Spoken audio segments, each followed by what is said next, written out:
Chapter 5 Friends, Part 2. The first thing Twilight noticed when she woke up was something terribly hot constricting her. She searched her mind for a defensive spell as her eyes shot open. She glanced around the room in a panic and saw that she lay in a small guest bed. A larger, neatly made bed occupied the majority of the other half of the room. The mid-morning sun beat down on her covers. Rarity's room, she realized, then let out a pent-up breath in relief. No spells were needed. It took her a moment to free herself from the twisted sheet that she had wrapped around herself in her sleep. Rarity's empty bed told her that her hostess must already be awake. She also noticed that Spike was nowhere to be found. Twilight rolled out of bed and placed her hooves on the cold floor. When she glimpsed her reflection in the mirror of Rarity's vanity, she crossed the room to get a better look. Her haggard, worn features gazed back at her, beneath her mess of a mane. Compared to her usually tidy appearance back in Candlekeep, she was a wreck. She retrieved her brush from her saddlebag and set about battling the knots in her hair. After a few minutes, not only did she look neater, but she felt better. She focused on herself in the mirror. Despite everything that had happened to her, she didn't bear any permanent physical marks. So far, at least, she had weathered all that the world had thrown at her, and she felt stronger for it. She left Rarity's room and heard a voice drifting out the door of the guest room across the hall. So yeah, that's pretty much the story. Twilight has a bounty on her head and she's trying to figure out why, and I promised her I'd help. Twilight easily identified the first speaker as Rainbow Dash, but it took her a moment to clock the faint sound of the next speaker. And you killed a pony? It's no big deal, Fluttershy, Rainbow said. Twilight poked her head into the partially open door. Rainbow, who was sitting next to an open saddlebag that lay on the floor, turned to glance at Twilight. Hey! She grunted around one of the bag's straps as she tightened it. She dropped the strap from her mouth and said, We were just talking about you, and if Rainbow Dash is going with you, I'm coming too, Fluttershy interrupted. Twilight stepped fully into the room and saw Fluttershy cringe at her own outburst. That is, if it's okay. Twilight paused, hoof raised mid-step. It bothered her that the malevolent voice from the shadows of her nightmare had been right. Noticing her hesitation, Rainbow said, I know, she seems timid, but her magic would definitely help out. What do you say, Twilight? No, that's fine. But there is something else I wanted to talk about with you, Twilight said, eyeing Rainbow's wing blades on the bedside table. Applejack tells me you stole those. Rainbow snorted. So what? What else could I do? It's not like I was going to abandon Fluttershy like the rest of them. I know. I just wanted to let you know that I don't hold you to our deal. Now that you found her, if you want, you could go back and— No way! I'm not going back, Rainbow said, and turned away from Twilight in a huff. They wouldn't take Fluttershy back, and they'd throw me in jail. Besides, Firefly would kill me. Over a set of wing blades? Twilight asked. I'm sorry, Fluttershy murmured. Rainbow turned to her. It's not your fault, Fluttershy. I've said that 1,000,000 times already. She stalked over to the bedside table and snatched up her wing blades. You see these? She held one of the blades out, one of the straps looped over her hoof. I lifted these straight off the altar at the temple. They're important. They're not just any wing blades. Twilight blinked. What do they do? Rainbow shrugged. Something ceremonial, I guess? What? Hey! Out of curiosity, Twilight levitated the wing blade off of Rainbow's hoof to get a closer look. She turned it over, ignoring Rainbow's objections, and peered at the padded inside edge that rested against the wielder's wing. She saw runes inscribed in the fabric. She flexed one of the leather straps and found that it was supple, even though she had never once seen Rainbow care for the leather. These are magic, Twilight said. No duh, they don't get old and all that, Rainbow said, plopping onto her haunches angrily. You know, you didn't need to snatch him up just to tell me that. No, they do more than that. Hold on a second. Twilight said as she closed her eyes. With her mind, she formed the identification spell. She could hear Rainbow's tail lashing against the floor while the impatient Pegasus waited for her to finish. When the spell complete, she opened her eyes. Wow. What? What do they do? Rainbow asked. How did you even get access to these? Twilight said. I was training at the temple. What does it matter? Twilight levitated one of the wing blades toward Rainbow. The Pegasus fidgeted away. Hold still. I need to show you what it does. Twilight said. Rainbow irritably blew a lock of hair out of her face, but held out her wing. Once she had both the wing blades fastened, Twilight told Rainbow, Okay, now focus. Think about wind, then swing the blade through the air. She took a step back as a precaution. Rainbow closed her eyes, brows furrowing in concentration. After a brief pause, her eyes opened and she swung her wing. The blast of air from her innate abilities alone lifted a blanket off one of the beds, but it was not the result Twilight was expecting. Rainbow shook her head. Nothing. You know, you could just tell me what they do. Twilight thought for a moment. She would have to try something else. What could set Rainbow Dash off? She wondered. She noted Rainbow looking at her expectantly. Try again, Twilight said. As Rainbow closed her eyes, preparing to swing, Twilight instructed, Think about the cleric's shield in the way.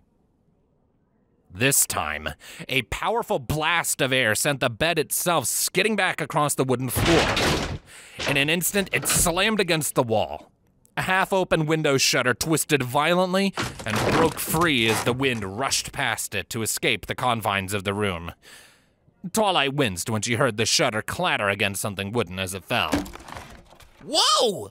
Rainbow said. Yeah. Sorry, it wouldn't have worked if I just told you. Twilight said. Rainbow nodded stiffly. Yeah. She sat down again, staring out the damaged window. Anyways, we're coming with you. If that's what you want, then I'd be glad to have your help. Twilight said. She turned to look at Fluttershy. Both of your help. What in Equestria happened here? Spike said from behind her. Well... Twilight began, turning her head to glance at where Spike stood in the doorway. Never mind, Spike said. Tell it to Rarity. She sent me up to let you know breakfast is ready.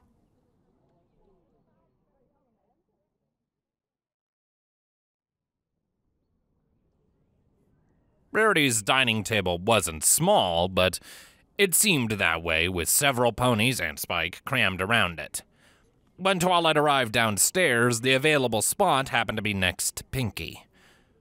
Remembering the argument they had had the previous morning, she hesitated a moment, but the aroma wafting from the table prompted her to wedge herself into the space anyway.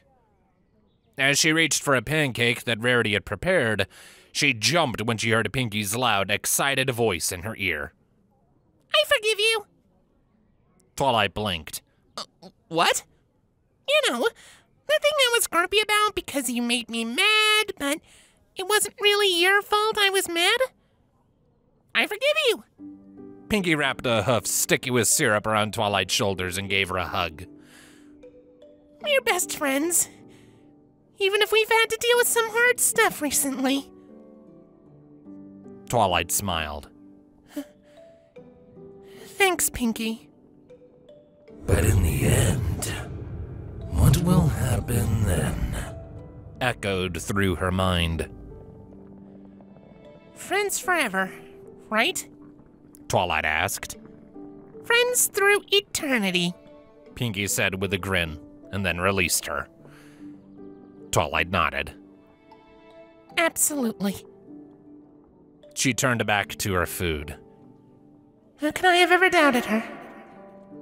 She felt as if their bond had only grown stronger since she left Candlekeep.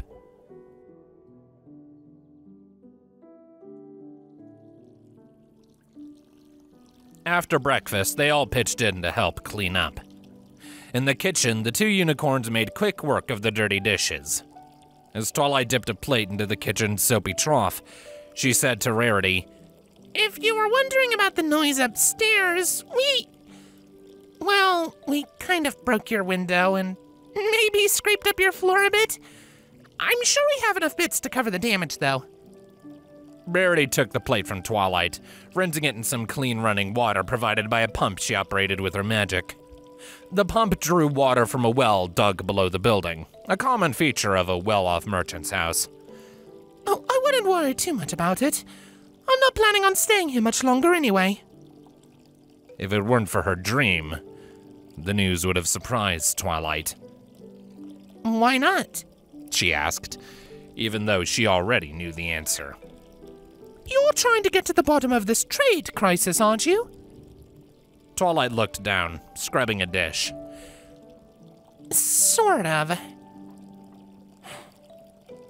Someone's trying to get me killed. And I'm trying to find out why so that I can go back home. It looks like they're connected to this trade crisis, though. At least the iron part. That'll have to do, I suppose," Rarity said.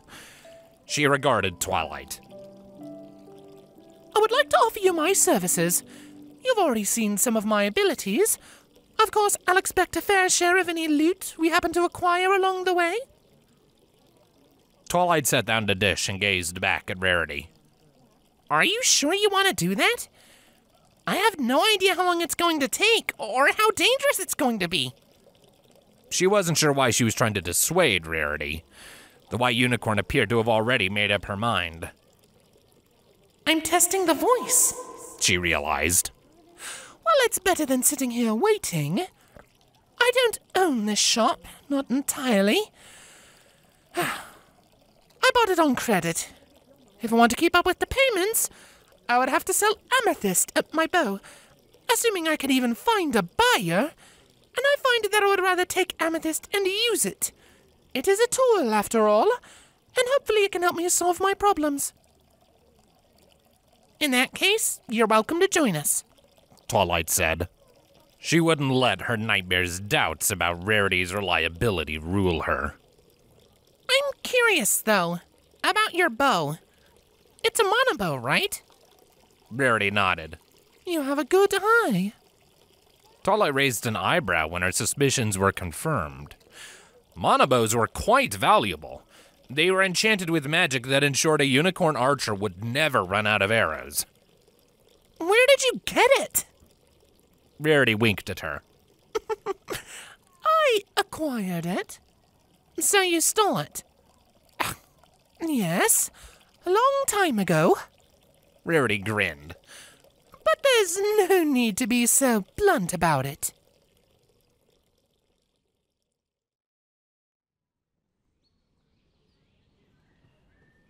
Twilight held a board in her levitation while Pinky nailed it into place over one of Rarity's windows. Together, they helped Rarity close up shop. Through the window, Twilight watched Rarity grab a few small items from the clutter in the main workshop area of her home and insert them into a small pouch held on a strap at her side. The 2-span-long needle-like blade sheathed in rugged fabric dangled next to the pouch. Twilight levitated the next board in place, cutting off her view.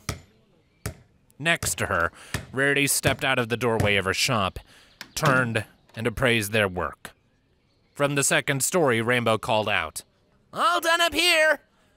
"Thank you, Rainbow," Rarity called back. Twilight let her magic fade as Pinky finished securing the board. Her tasks complete, she watched Rarity. The unicorn set one of her hooves against the door and murmured, almost too faint for Twilight to hear. "This isn't the end, Carousel Boutique." Rarity closed her eyes, her horn lighting. Twilight heard 3 bolts click into place in succession as Rarity locked the door with her magic. Twilight had seen the bolts from the inside. They would be near impossible to operate unless she knew exactly where they were. "Is that all you're bringing?" Applejack said to Rarity as she stacked excess boards against the shop. Rarity nodded, turning to face Applejack. "Only the barest of essentials." Twilight raised a brow. Rarity wasn't wearing any saddlebags.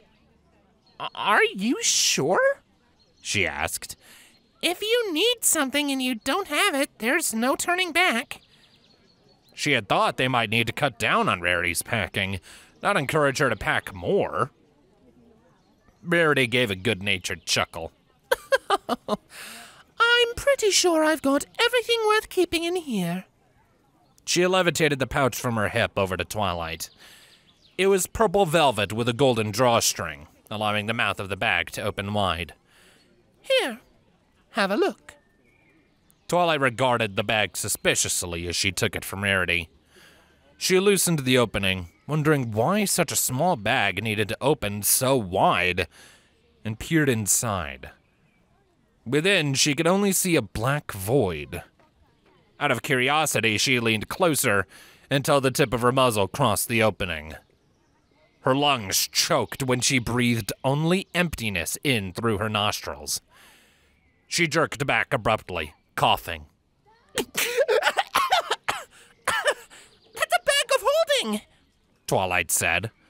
She let the bag slip from her magic, and Rarity took it back.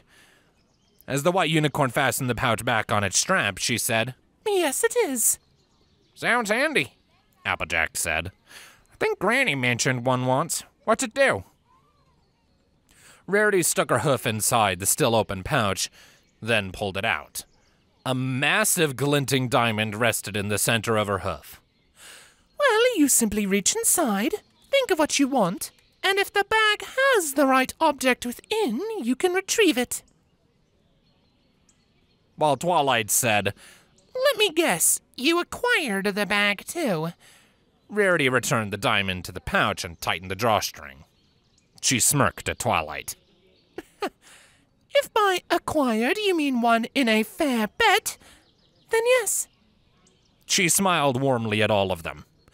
"It's got plenty of space inside, and it never gets any heavier, so if there is anything burdensome you would like me to take care of, simply ask." Twilight joined the rest of the group in offloading some of their supplies. She didn't relish the idea of carrying her bedroll and provisions all the way to Appleoosa, which was about 3 or 4 days of walking away. The bag's mouth seemed like it could stretch wide enough to engulf a pony. She imagined what it would be like to step inside, and a shudder ran down her spine when she remembered the feeling of attempting to breathe literally nothing. Putting anything alive in that bag would be a bad idea. Feeling lighter when they set out, together they started down the road to Appleoosa.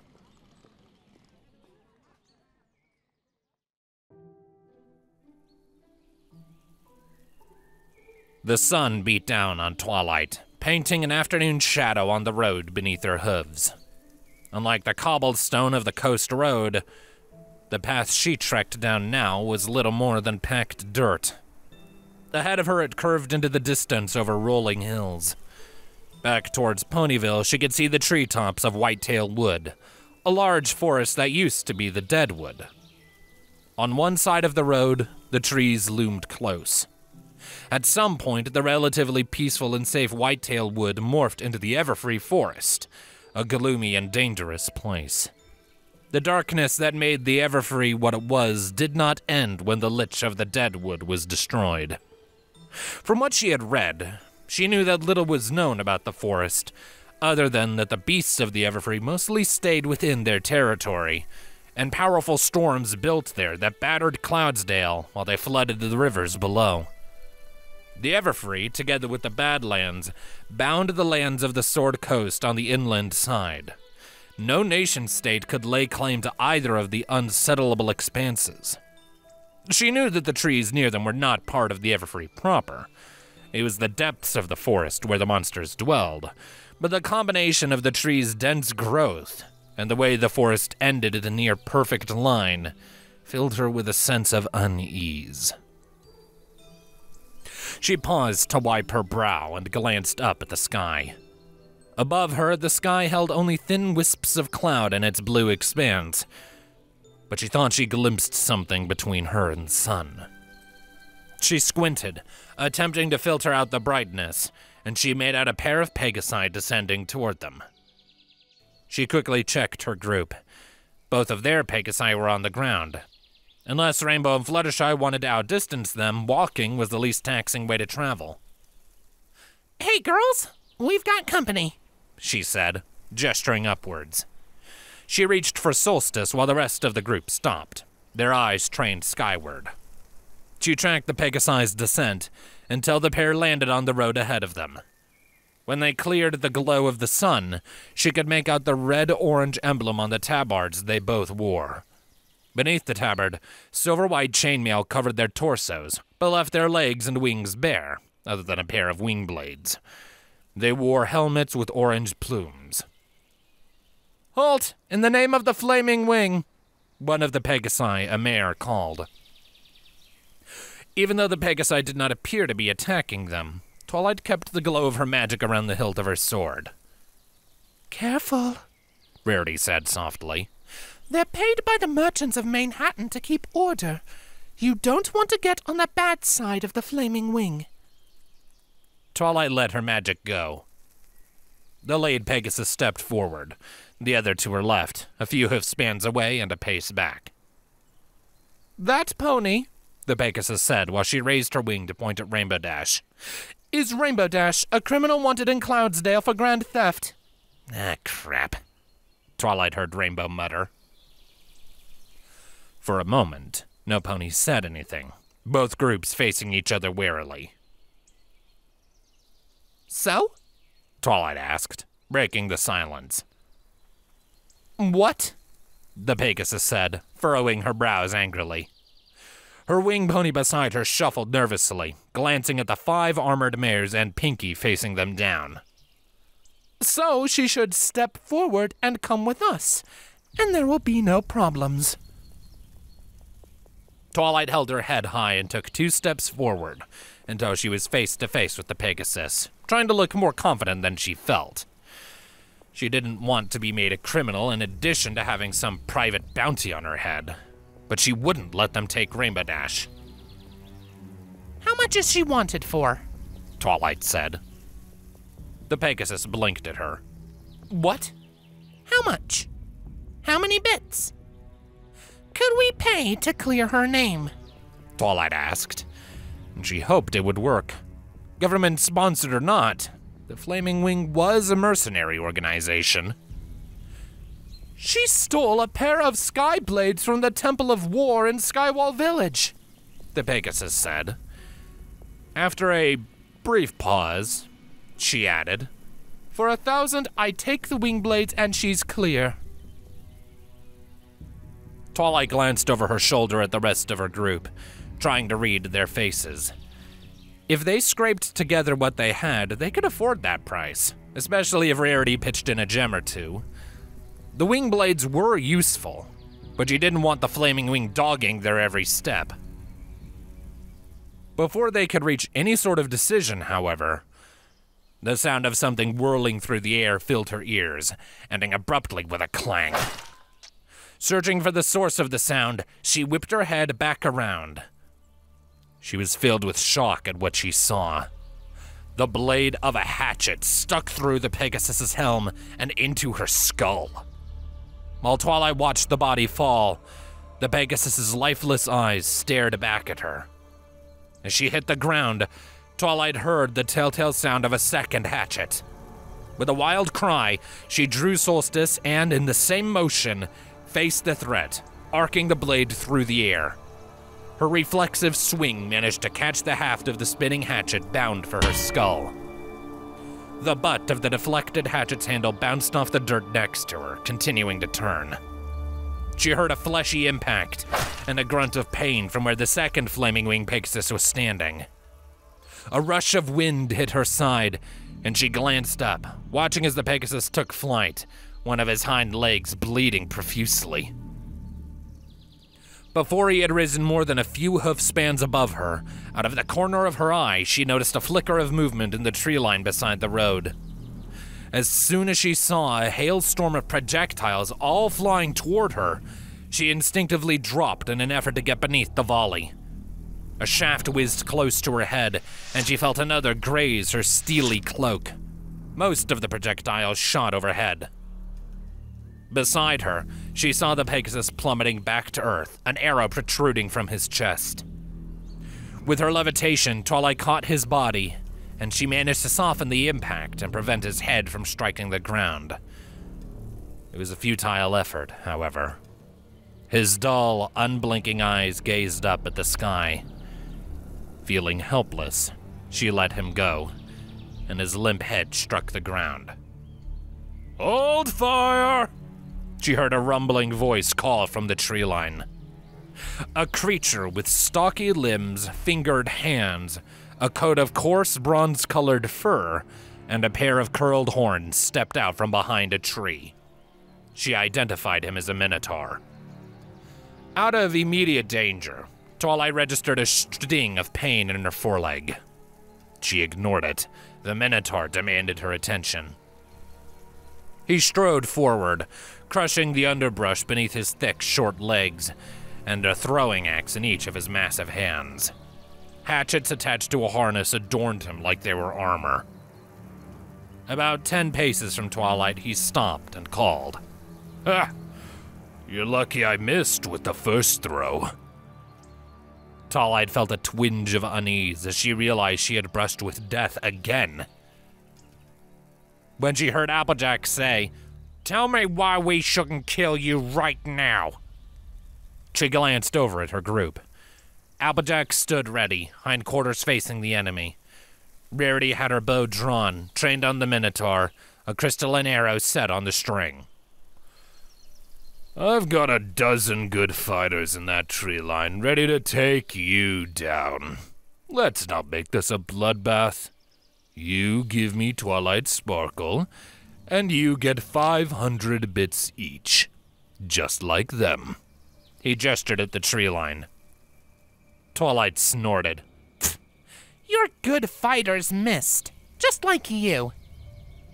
The Minotaur chuckled throatily. "Did they? I'd look down if I were you." Before she could think better of it, she glanced down. There, an arrow stuck through her foreleg. She felt nauseous when she saw the blood oozing from where both the tip and the shaft penetrated her skin. Quickly, she looked forward again, and a tremor ran through her limbs. She lifted her leg to keep the weight off it, wincing. She turned her head to look at her friends. "They wouldn't turn on me, would they?" The 5 ponies standing along the road beside her remained silent. "Come on," the Minotaur said. "How about you, Rainbow Dash? I just got the mercenaries off your back. What ties you to her?" "After she just stood up to them for me? Hell no," Rainbow said without a moment's hesitation. "Come on, bring it! Let's get this fight started already!" Twilight saw the battle happening in her mind. Another volley of arrows from the trees, not at her, but at them. They would get hurt. They would die. "Not this time." This time, she wasn't going to wait for one of her friends to lie limp on the ground. This time would be different. The pain in her back vanished as she purged emotion, hesitation from her mind, and focused on one thing. Destruction. Her horn lit. She reached into her mind, finding magic, one of the strongest, most complicated spells she had prepared. "Stop her!" she heard the Minotaur cry. He sounded so very far away. He wound up, readying a throw.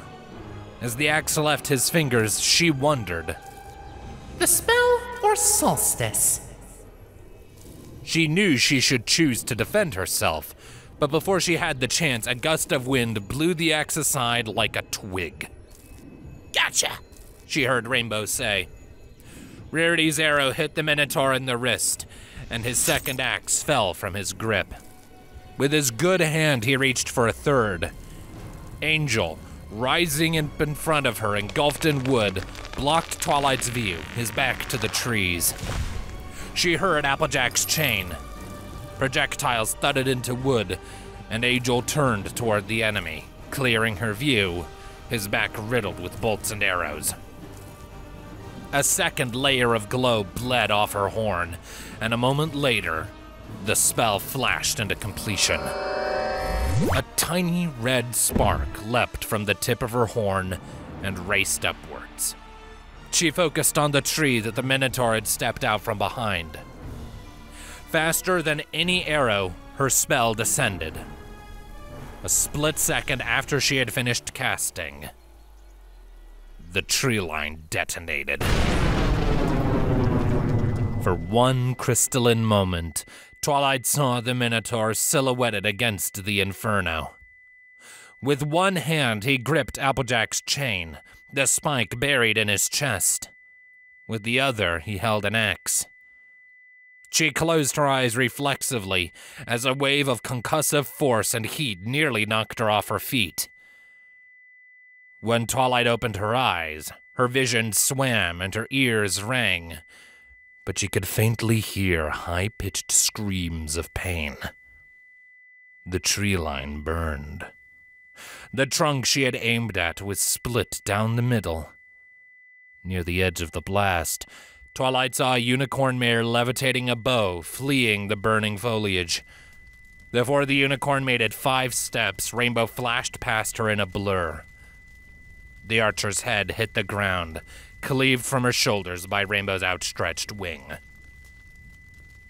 On the far side of the blast, 2 griffins broke skyward, frantically readying crossbows as they beat their wings. A crystal arrow hit one in the wing. Before the wounded griffin even began to fall, a blast of air knocked both of them into the branches of a burning tree. Squawking in terror, they flailed their way free as Rainbow descended upon them from above. Twilight, her thoughts sluggish, could only watch the carnage as Rainbow spun toward the griffins, finishing them both. When the ringing finally left her ears, her thoughts refocused. She saw the scene of devastation before her, and to her surprise, the only thing she felt was a grim satisfaction with the power she wielded. She glanced at her friends, and none of them were hurt. She had won. She had protected them. Movement caught her eye. Face down in the dirt, his back still smoldering, the Minotaur raised his head with a painful groan. He let go of his axe, holding up his bare palm upward in a signal of defeat. Rainbow hit him in the back. Why aren't you dead? After the final swing, the Minotaur's head had fallen back into the dirt. With the third, a spray of blood and gristle flew off Rainbow's wing blade as it arced through the air. She had severed his spine. Twilight stared at Rainbow in shock. What? Rainbow said, staring back at her, a smear of blood marring the normally uniform pattern of her prismatic mane. What are you all looking at? Rainbow raged, stamping her hoof into the back of the Minotaur's corpse. It's no big deal. What do you think we're looking at? You just... Applejack said. Twilight interrupted. Before you met me, you had never killed a pony, right, Rainbow? Rainbow stepped away from the corpse. No, I'm fine. All under control here. Twilight noticed that Rainbow wouldn't meet her gaze. He was trying to surrender, Twilight said. Oh. Rainbow murmured. Twilight saw a flash of shame and remorse in her eyes, but anger quickly replaced it. I didn't see it. Stuff happens. Rainbow finally raised her eyes from the ground and looked back at Twilight. I was just trying to protect you. All of you. In Rainbow's eyes, Twilight saw herself, equally willing to do what it took to persevere. The difference was, Twilight was completely in control, but Rainbow Dash was not. If you need to talk, Twilight began. Rainbow spread her wings. I don't, I'm fine. She glanced at one of her crimson-stained feathers. I'm gonna find a cloud and rinse off this stuff. With a powerful flap of her wings, Rainbow was gone. Twilight's leg ached.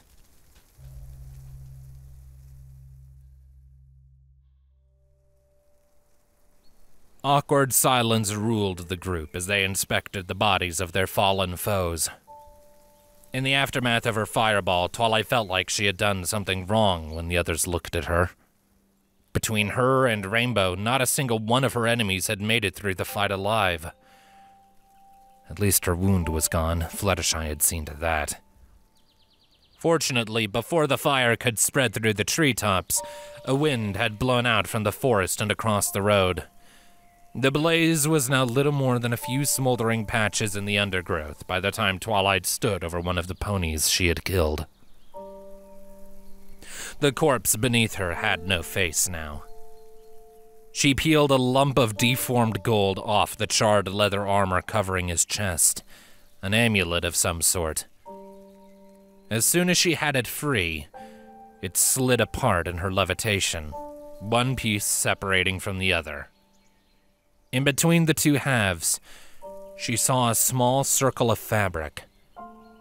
She peered closer. 3 blurred shapes were inked into the fabric, and they stared back at her.